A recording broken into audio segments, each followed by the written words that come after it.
Hello everyone, welcome to MES e-learning channel. In this video, we will be learning about time response specifications.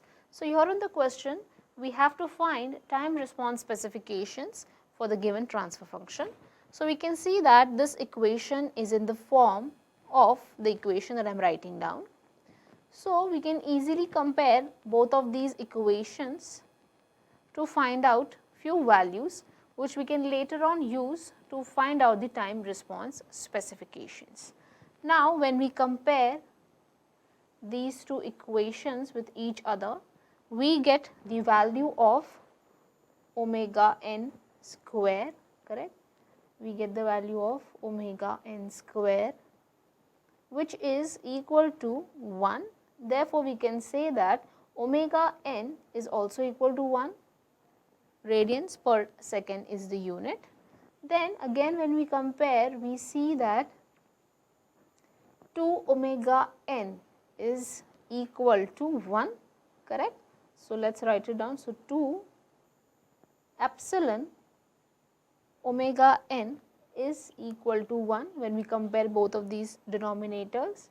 So, now by using the value of omega n in this equation and solving, we will get the value of epsilon. So, let us do that.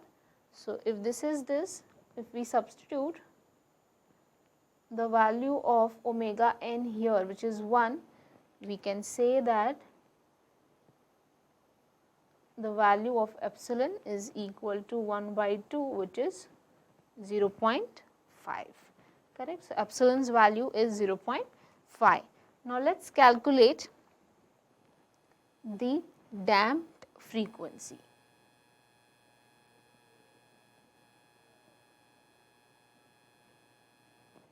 So, the formula for damped frequency is as follows. So, you will have to by heart all these formulas in order to find the values. So, here we have the values of omega n with us.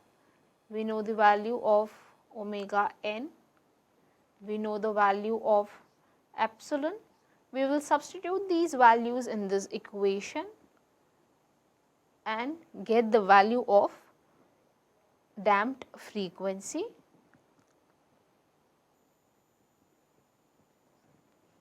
So, once you calculate this, the answer is 0.866 radians per second. Now, let us find the value of theta. So, the formula is as follows.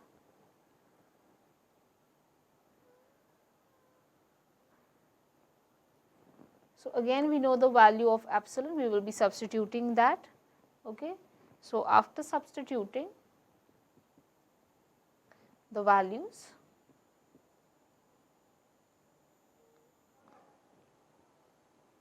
we get the value of theta as 1.0471.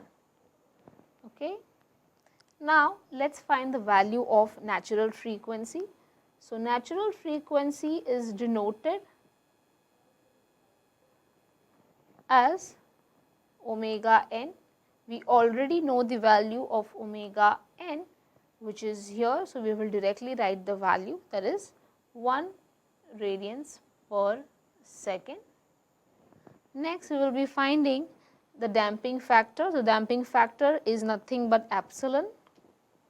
We also know the value of epsilon, so we will be directly writing it. So, epsilon is equal to 0.5.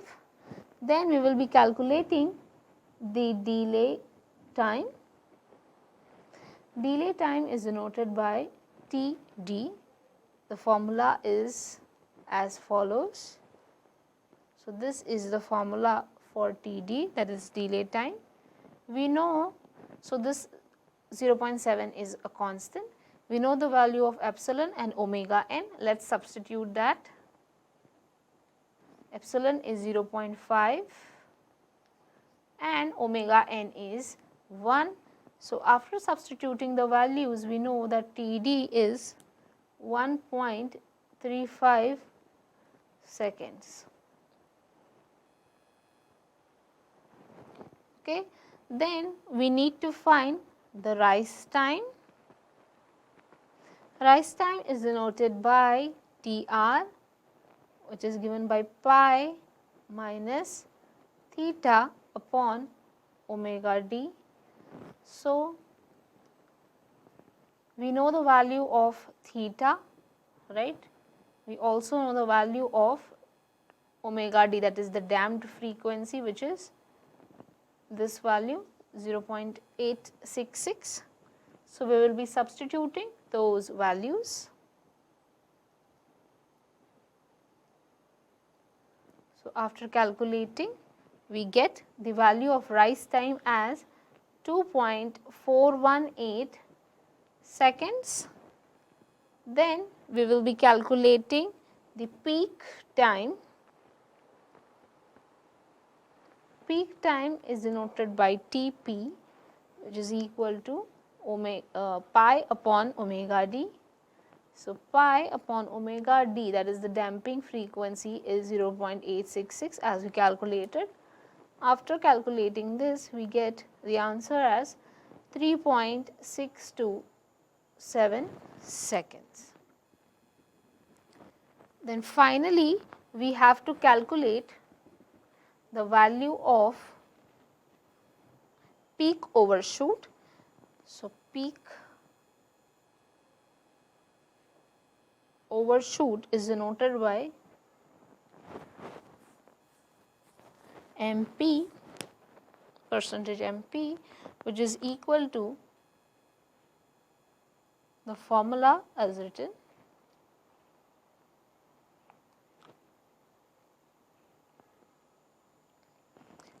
We know the value of all the parameters that are there in this equation, right. So, let us substitute the values. 100 into E raised to minus pi, then epsilon is 0.5,